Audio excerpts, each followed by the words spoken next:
recibí la bendición, porque si no me va a volver a mí, pero quiero que la recibas vos. Así que qué bueno que de alguna manera estamos recibiendo lo que el Señor nos habla. Y estoy contento también de comenzar un nuevo discipulado en esta escuela ministerial, donde el Señor de diferentes maneras nos está ministrando, nos está ayudando, nos está corrigiendo, porque necesitamos ser corregidos. Necesitamos ser consolados en algunas cosas, animados, fortalecidos, pero también yo creo que a veces necesitamos que el Señor nos haga despertar cuando estamos adormecidos. Necesitamos tener la capacidad de reaccionar cuando esa entidad que ve un día el apóstol Juan allí en los cielos, en la dimensión a la cual es llevada, que ve una mujer con una ropa muy especial y la ve ebria por la sangre de los mártires de Jesús, de los santos, pero él cuando la ve dice que tenía un nombre en su frente: Babilonia la Grande, la madre de todas las rameras y de las abominaciones de la tierra. Entonces, no vamos a hablar hoy de eso, pero sí tenemos que saber que estamos en medio de un conflicto que no es de aquí abajo, no es de esta tierra. Es un conflicto que no comenzó ayer, ni el año pasado, ni hace 100, ni 1000 años. Es un conflicto ancestral que se da en dimensiones celestiales y que repercute en los aires, en lo espiritual y en lo terrenal. Pero volviendo al tema que el Espíritu está poniendo en mi corazón, el Señor nos auxilia de diferentes maneras. Y en algunos discipulados hablamos de los eventos del tiempo del fin. En otros hablamos acerca de temas actuales que no podemos desconocer, más allá que sabemos cuáles serán los resultados, porque la palabra es muy clara. Sin embargo, en el mientras tanto, tenemos que saber cómo movernos, qué hacer. Entonces ahí es donde surgen una serie de preguntas, porque te recuerdo que el Señor, aparte de enseñarnos, aparte de dejarnos la palabra profética más segura, que es la Biblia, aparte de seguir hablando a nuestro corazón, porque el que hizo la boca no ha dejado de hablar. Aparte de todo eso, el Señor sigue haciendo preguntas, así como le hizo preguntas desde el Génesis a Adán. Por ejemplo, una de las preguntas que le hizo fue: Adán, ¿dónde estás? Ahí podríamos poner tu nombre. Sí, tu nombre. ¿Dónde estás? Y hermano, ¿qué pregunta? Dirá alguien. Estoy sintonizando el discipulado de hoy. Está bueno, pero tal vez las preguntas a Adán siguieron. Luego de preguntarle eso, le dijo: ¿quién te enseñó? ¿Quién te está enseñando? ¿Quién nos está enseñando? ¿Los medios? Y basándonos en esto, quiero relacionarlo con un pasaje que estuve leyendo hoy, un pasaje muy interesante. Una situación que se da con Eliseo, ese varón, ese profeta de Dios, que tenía un carácter muy especial. Había algunos profetas del Señor, sobre todo en el Antiguo Testamento, que tenían un caractercito que parecían dos caractercitos. Algunos eran bien delicados. Y Eliseo no andaba con vueltas. Eliseo se enojaba y si alguien lo llegaba a tratar de pelado, después se la tenía que ver con osos. Ese Eliseo era tremendo. Pero quiero mostrarles algo porque así como tenían su carácter, eran profetas de Dios. Y en este tiempo hay siervos de Dios. Que no es un justificativo decir, bueno, yo también, así como Eliseo tenía su carácter, yo también. Así como Pedro tenía su carácter, yo también, puede decir alguien. Bueno, pero las cosas que están escritas en la palabra es para que nosotros aprendamos y han sido dejadas para ejemplo, como ejemplo para nosotros, para que no cometamos los errores que cometieron algunos de ellos. Entre paréntesis, Eliseo, mirá, hay varón, mientras estoy hablando de esto estoy pensando, vino a mi mente un Jonás. Jonás era me debe estar mirando, por eso no le quiero decir nada, pero era un loco, se enojaba con el Señor. Se enojaba. El capítulo 4 del libro de Jonás, el último, lo desafiaba a Dios, enojado. Y Dios le hablaba y Dios le decía, pero no, así yo me lo imagino, viste el Chavo cuando le decía a don Ramón, pero no se enoje. Y sin embargo ese Jonás enojado le hablaba a Dios. Discúlpenme, pero para mí era un irrespetuoso. Y en el caso de Eliseo, Eliseo le empezó a gritar a un rey y le decía, si hubieras dado 5 o 6 golpes sobre la tierra con estas saetas, hubieses destruido a los sirios definitivamente. Pero por cuanto golpeaste 3 veces, y así enojado. Y lo tremendo que en ese capítulo, luego de ese enojo, termina muriendo.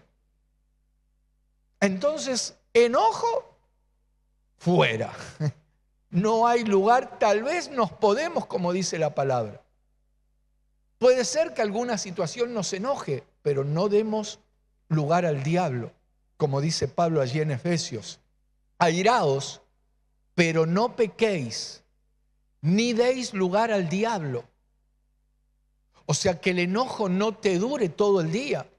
Entregalo al Señor. Ahora, en realidad no quiero hablar del carácter de Eliseo, quiero hablar de algo que dice Eliseo.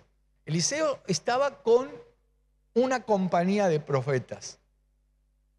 Entonces, vamos a leer en el capítulo 4 del segundo libro de Reyes, que manda a una persona a preparar alimento. Entre paréntesis, yo creo que es delicado cuando uno va a buscar alimento al mundo. Alguien tal vez está pensando, ¿y dónde quiere que compre? ¿En la iglesia tiene un almacén? ¿Hay algún supermercado? ¿Dónde voy a comprar el alimento? Yo lo estoy relacionando esto con el alimento espiritual. Hay que tener cuidado. Vamos a ver ahora lo que sucede en esta historia, porque Eliseo le dice a uno de los que estaban allí que prepare alimento en una olla. Segundo libro de Reyes, capítulo 4. Vamos a buscar el versículo 38.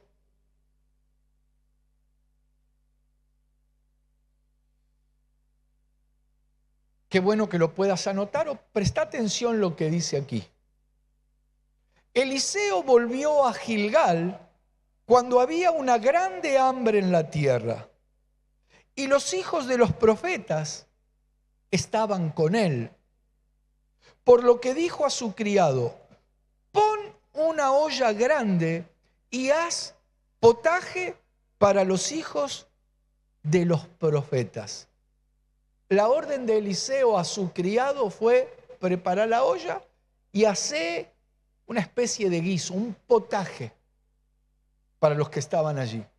Pero por eso hace un instante te decía, ¿cuánto cuidado tenemos que tener cuando salimos a recoger alimentos al mundo? Porque hay diferentes fuentes de alimento. Estoy hablando espiritualmente, lo aclaro, aunque también hay una industria alimenticia que está haciendo estragos. El otro día hablaba con un profesional de la nutrición y me decía que lo que se compra en un supermercado, me habló de un 90 y pico % de las cosas que están adulteradas. Él le llama adulterado a que lo que no tiene sustancias cancerígenas, tienen sustancias que afectan la presión, que afectan la glucosa, que afectan el colesterol, que los conservantes, que los químicos. Yo decía, pero no se puede. Entonces, bueno, realmente me quedé pensando, y yo creo que esto hace tiempo lo hemos hablado. Hay una industria alimenticia, por eso hay que orar, y te aconsejo, y estoy seguro que lo haces si estás participando de esta escuela ministerial, pero por las dudas te aconsejo que ores y bendigas los alimentos. Pero así como hay una industria alimenticia que es terrible, también hay una industria farmacológica que es terrible. Parecería que están comunicadas. La industria alimenticia te enferma. Es como que te pasa a la industria farmacológica. La industria farmacológica te llena de remedios que van modificando incluso nuestro interior. Y aparte que nos liga a una industria económica, porque los precios de los remedios y los grandes negociados de las corporaciones que están detrás de eso, pero a la vez hay muchas industrias digitadas por entidades espirituales. No es el tema, pero qué interesante investigar la industria armamentista que necesita fabricar guerras y guerras y guerras de toda clase, civiles, internas, externas y como sea. Pero en realidad lo que te estaba diciendo que hay diferentes fuentes de alimentación. Por ejemplo, el mundo alimenta a través de propaganda, a través de información, tiene sus medios. Pero también hay entidades espirituales que alimentan. Y aquí también tenemos que prestar igual o más atención. Porque, por ejemplo, dice la Biblia, en el primer libro de Reyes, te lo voy a leer, capítulo 18, permítanme buscar primer libro de Reyes, capítulo 18, dice, versículo 19, aquí es cuando Elías va a enfrentar a los 850 profetas que ahora vamos a ver dónde comían. Entonces, cuando hace este desafío, dice, envía pues ahora y congrégame a todo Israel en el monte Carmelo. Y oí lo que dice ahora. Y los 450 profetas de Baal y los 400 profetas de Acera que comen de la mesa de Jezabel. Jezabel es una entidad espiritual que tiene mesa y que da de comer. Y estos eran 850 en total profetas que comían de la mesa de Jezabel. Para mí el tema se está poniendo muy interesante entonces, porque comenzamos hoy haciendo una serie de preguntas. Dios le dijo a Adán, ¿dónde estás? ¿Quién te enseñó? Podemos agregar, ¿quién te da de comer? Si te sentás en la mesa de Jezabel, te aconsejo que renuncies ahora mismo. No hay lugar para que Jezabel nos dé de comer. Entonces el mundo da de comer, Jezabel da de comer, pero gloria a Dios que el Señor Jesucristo también da de comer. Dice en el Evangelio de Juan, en el capítulo 6, vamos a buscar el versículo 51. Juan capítulo 6, versículo 51. Mira lo que ofrece el Señor Jesucristo. Qué maravilloso. Que Jezabel siga ofreciendo lo que quiera. Que el mundo siga ofreciendo lo que quiera. Pero en esta escuela ministerial y en este tiempo de discipulado, es el Señor hablándonos y diciéndonos, Yo soy el pan vivo que descendió del cielo. Si alguno comiere, si alguno, te aconsejo que vos y yo, como dice el Señor, si alguno comiere de este pan, vivirá para siempre. Y el pan que yo daré es mi carne, la cual yo daré por la vida del mundo. Entonces el Señor también tiene mesa. Y de alguna manera siento que este púlpito es una especie de mesa donde tenemos que acercarnos para comer la comida que el Señor nos ofrece. O sea, el Hijo, el Señor Jesús, que se presenta como el pan vivo que descendió del cielo, Él da de comer, el Padre también da de comer. Un día dijo el Señor Jesucristo allí en el Evangelio de Juan capítulo 4, creo que es el versículo 34, que dijo: mi comida es hacer la voluntad del Padre y que acabe su obra. O sea que el Padre tiene comida también. Tiene que ver con que hagamos su voluntad. Entonces, hay diferentes fuentes de alimentación. Así como aquí en la tierra. Encima pululan por todos lados los programas estos de cocina. Cada vez parece que hay más.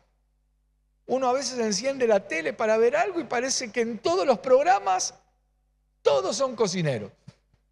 Todos son chefs. Y parece que cada vez hay que inventar algo más para sorprender, porque ya yo creo que está todo inventado. Pero algunos te hacen algo medio raro y le ponen nombres más raros todavía. Y le tienen que poner colores raros también y seguramente sabores raros. Pero como sobre gustos no hay nada escrito, alguien te presenta un platito así bien chiquito y te dicen: eso es comida gourmet. Bueno, si a usted se llena con la comida gourmet, gloria a Dios, no nos vamos a pelear por eso. Otros les gusta más la presentación del plato, que tenga algún toquecito especial. Otros somos de las milanesas. Bueno, no hablemos mejor a esta hora de todo esto, porque se nos va a despertar el apetito. Y lo que tenemos que hablar y lo que estamos hablando en realidad aquí es de que así como hay fuentes de alimentación, y la realidad es que cuando uno tiene hambre, más allá de la comida gourmet, la comida de colores, la comida dietética, la comida vegetariana, la comida, todas las clases de comidas que hay, yo creo que cuando uno tiene hambre, lo que quiere es comer. Y gloria a Dios que el Señor nos da el alimento. Es una bendición. Yo creo, miren, es una bendición terrenalmente hablando, tener hambre y tener que comer. Porque tristemente hay gente que tiene hambre y no tiene que comer. Tristemente también hay gente que tiene bienes y tiene economía para comer lo que quisiera, pero tal vez su estado de salud, su situación, no le permite comer cualquier cosa. Por eso yo creo que es importante orar: gracias, Padre, por el hambre y gracias por la comida que me das. Pero entonces cuando uno tiene hambre, lo que quiere es comer. Entonces volvamos a la historia, volvamos al segundo libro de Reyes, porque ahí va a pasar algo. Capítulo 4. Vayamos a buscar segundo libro de Reyes, capítulo 4. Habíamos leído el versículo 38, leamos el 39. Después de que Eliseo le dice al criado que prepare en una olla un guiso, un potaje. Dice: y salió uno al campo a recoger hierbas y halló una como parra montés, y de ella llenó su falda de calabazas silvestres y volvió. y las cortó en la olla del potaje, pues no sabía lo que era. Fíjate qué impresionante. Vamos a detenernos, ahora vamos a seguir leyendo. Cortó de esa calabaza silvestre, la llevó en su falda, pero dice que no sabía lo que era. Y así yo creo que muchos incluso están dando de comer espiritualmente y no saben lo que están dando.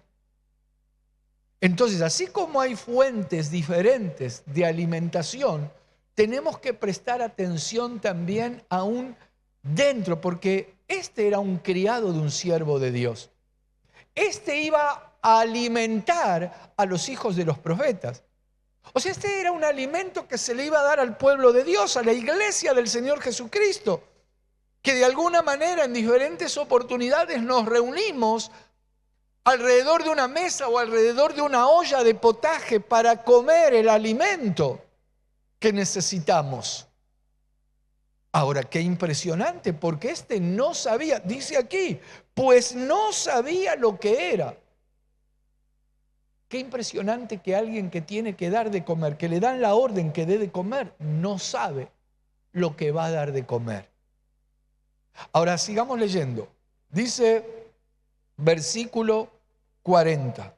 Después sirvió para que comieran los hombres, pero sucedió que comiendo ellos de aquel guisado, gritaron diciendo, y aquí quería llegar.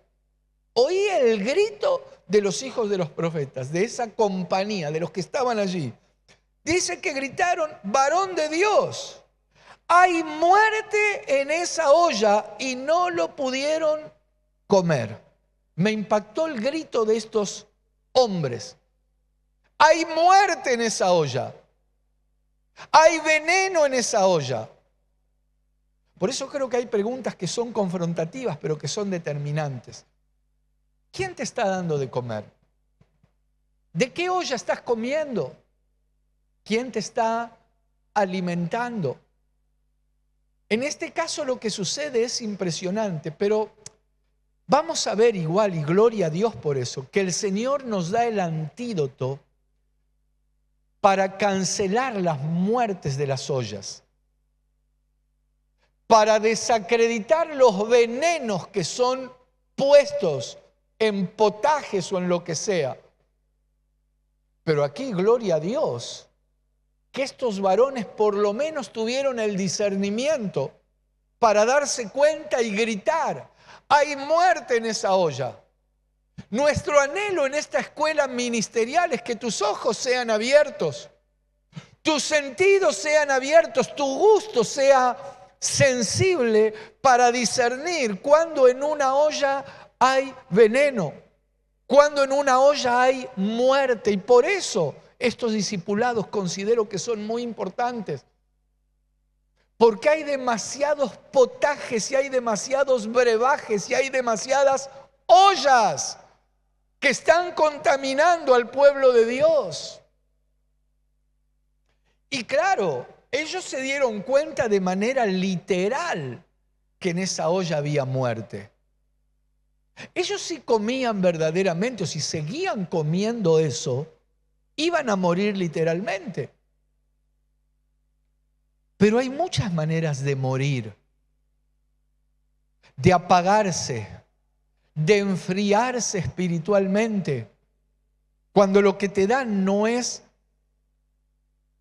la comida genuina, y si era o estaba distorsionada, ser sanada por lo que ahora vamos a ver qué hace el profeta.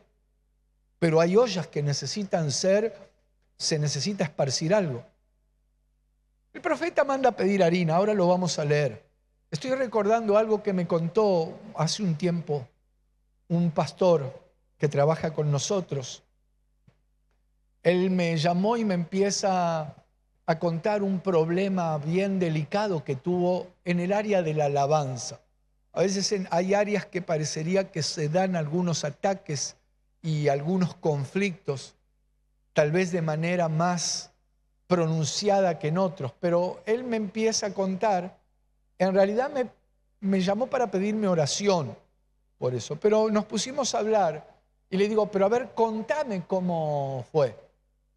Y se empezó a remontar hacía unos meses antes de que se desate eso, pero resulta que mientras hablábamos y mientras él mismo me iba relatando la situación, claro, todo había comenzado porque había un músico que era muy buen músico, era un profesional, casi un profesional de la mentira, como dice una canción. Era un músico profesional, pero no era cristiano. Y el pastor, y es un pastor de Dios, y es un siervo de Dios. Pero él, con el fin de perfeccionar o con el fin de alentar al grupo, a su grupo de músicos de la alabanza de la iglesia, convocó a este músico profesional que, como te digo, era muy buen músico, pero no había tenido un encuentro con el Señor. ¿Sabés lo que siento? Que de alguna manera en esa olla que él estaba presentando ahí, con una buena intención, porque el criado de Eliseo, yo estoy seguro que cuando fue y cortó las calabazas silvestres, él no pensó dañar a los hijos de los profetas. Él no pensó en darles veneno, él no pensó en matarlos. Él fue a preparar el guiso, pero evidentemente no se dio cuenta de algo. Y en el caso de este pastor no se dio cuenta de algo, que estaba metiendo veneno en esa olla. Gloria a Dios que oramos y sobre todo que es importante que uno pueda detectar cuál es el veneno, qué es lo que está causando daño, qué es lo que está causando muerte. Y a veces nos pasa incluso en nuestra congregación que el Señor nos ha dado para pastorear. Hay situaciones que nos duelen como ministro, como siervo de Dios, actitudes de hermanos, y a veces parecería que hay hermanos que nos quieren acorralar, poner entre la espada y la pared para que nosotros hagamos cosas, y tenemos que ser determinantes en algunas cuestiones, porque si no podemos llegar a poner veneno en algunas ollas. Ahora, sigamos leyendo esta historia. Te decía antes de seguir leyendo, Gloria, ahora vamos a ver lo que hace el profeta Eliseo. Pero qué maravilloso que así como él manda a pedir harina y a esparcir harina en esa olla. La harina de alguna manera es figura en algún sentido de la palabra de Dios. La harina es el trigo, pero ya en un nivel más alto, que todavía no llega a ser pan, pero es la materia prima con la que se hace el pan. Cuando el varón de Dios manda a pedir la harina, de alguna manera yo entiendo que nosotros tenemos, si hay una olla que tiene veneno, si hay una comida donde, como gritaron los hijos de los profetas, en esa olla hay muerte, qué importante que podamos acudir a la palabra de Dios. Porque el Señor nos ha confiado esta bendita y gloriosa palabra que es viva y eficaz, y más cortante que toda espada de dos filos, y que penetra hasta lo más profundo de nuestro ser, allí donde se separan las coyunturas, los tuétanos, y discierne los pensamientos del corazón, pero al lugar donde se separa el alma y el espíritu. Si estuviste comiendo de alguna olla donde había veneno, donde había muerte, yo le doy gracias a Dios, no de eso, sino de que ahora estás oyendo esta palabra, porque esta palabra produce vida. Y el Señor nos ha venido a dar vida. Y es uno de los motivos de esta escuela ministerial. Que seamos librados de cualquier olla que contenga muerte. Me impactó. Yo me imaginaba a los hijos de los profetas gritando: En esa olla hay muerte. Qué impresionante, porque hoy estamos viviendo un tiempo donde hay ollas que tristemente producen muerte. Quiero que sigamos avanzando al versículo 41. Es que mientras estoy hablando esto, también estoy pensando, miren, yo creo que una de las estrategias de esa Babilonia la Grande, de esa entidad madre de las rameras, es meter, así como el Señor enseñó una parábola donde dice que un poco de levadura leuda toda la masa. Siento que el Espíritu nos quiere hablar algo. Mirá, bueno, nos está hablando desde luego. Pero entiendo lo siguiente. Al Señor Jesucristo, cuando hablaba de algunos temas, no lo entendían. El Señor a los discípulos les decía: guárdense de la levadura de los fariseos, guárdense de la levadura de los saduceos. Y ellos, ¿sabés qué entendían? Que el Señor les estaba diciendo: tengan cuidado con el pan que venden los fariseos. Tengan cuidado del pan que venden los saduceos. No les estaba diciendo eso.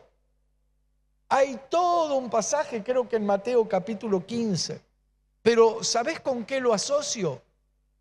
Con que de alguna manera esa entidad Babilonia la Grande ha logrado contaminar diferentes religiones de esta tierra. La religión romana, con porciones y con pociones de veneno que han producido de alguna manera muerte espiritual en las diferentes épocas. Pero nosotros no podemos jactarnos de decir: no, nosotros somos la iglesia reformada. Nosotros somos la iglesia que a partir del año 1517 gloria a Dios. Porque sí, comenzó a florecer en ese tiempo una iglesia cristiana donde empieza a recibir revelación, donde empieza a recibir luzazos o flashes de luz acerca de algunos temas. Y eso es glorioso. Pero tenemos que seguir teniendo mucho cuidado, porque parte de esos potajes se han infiltrado. Y te decía, a ver, vamos a buscar si es Mateo. Ahora vamos a leer a ver si es Mateo capítulo 15 o Mateo capítulo 16. Mateo capítulo 15. No es. A ver, Mateo capítulo 16, sí es. Mateo capítulo 16, versículos, son muchos versículos. Pero por ejemplo el versículo 6 dice que Jesús les dijo: mirad, guardaos de la levadura de los fariseos y de los saduceos. Versículo 7.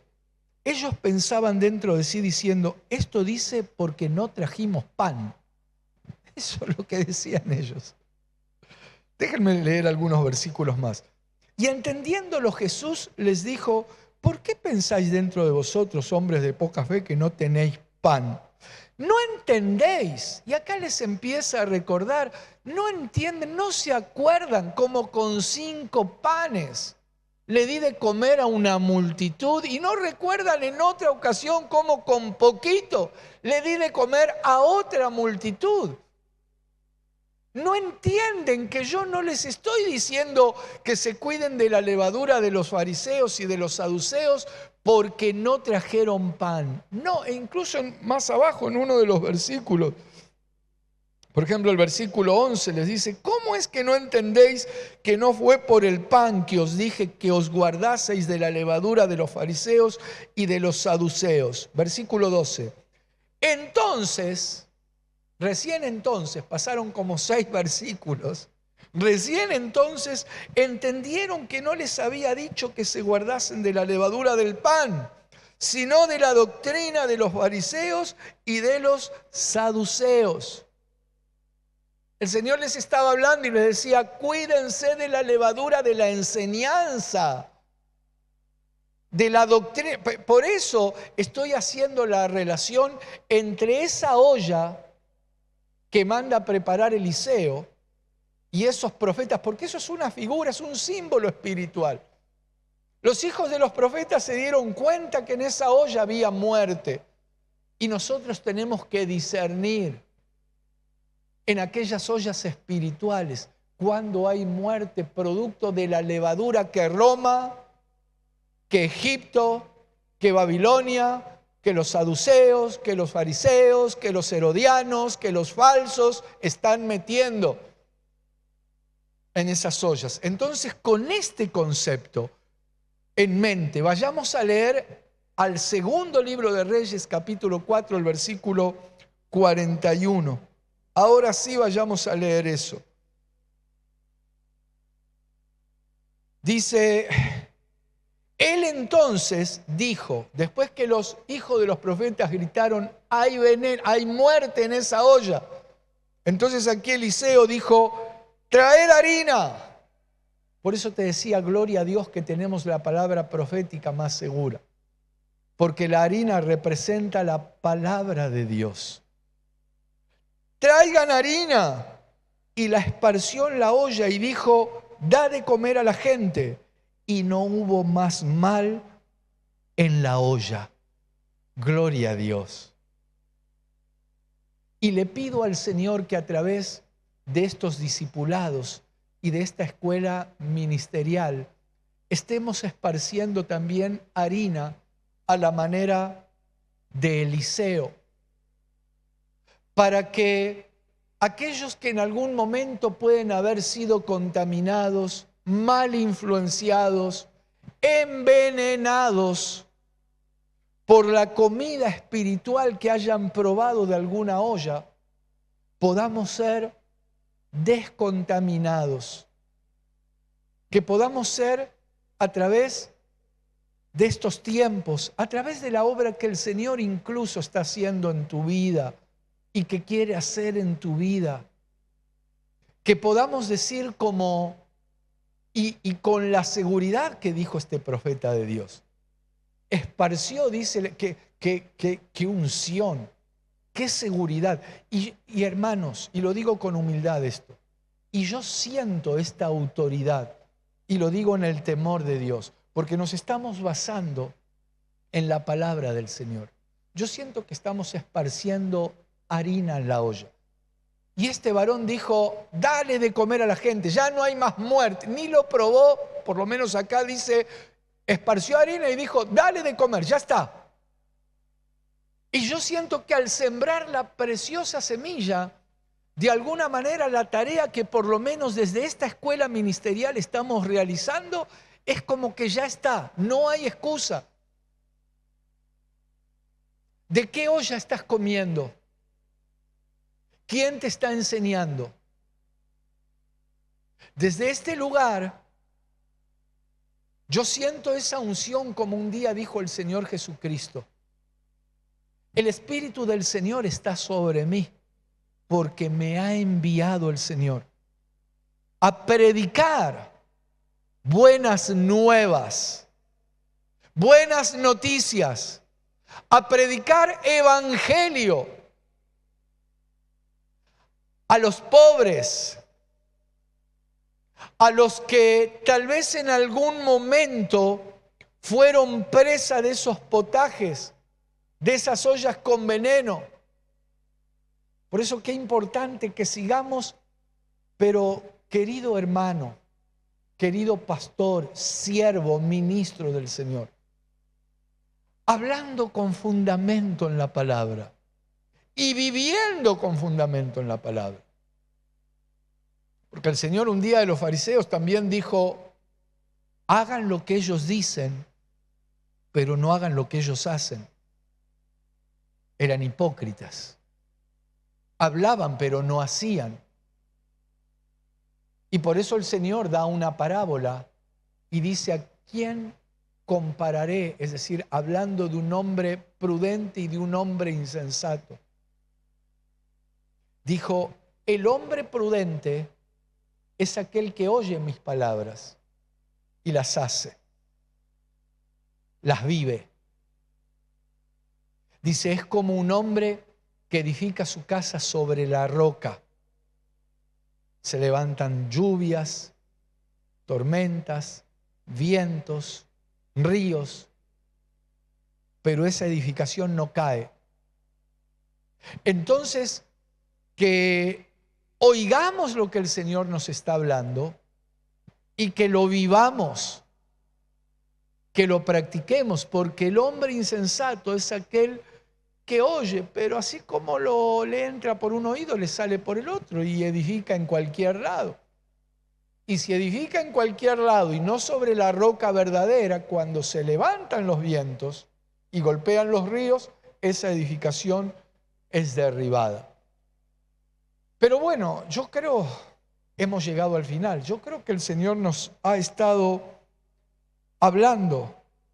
Tengo varios versículos que me quedan pendientes. Tal vez si el Señor lo permite vamos a continuar, pero yo creo que si logramos deleitarnos en la palabra del Señor, en la harina que hay que echarla porque representa, en nuestro caso, la palabra de Dios que necesitamos, pero qué lindo cuando esta palabra comienza a producir vida en tu vida.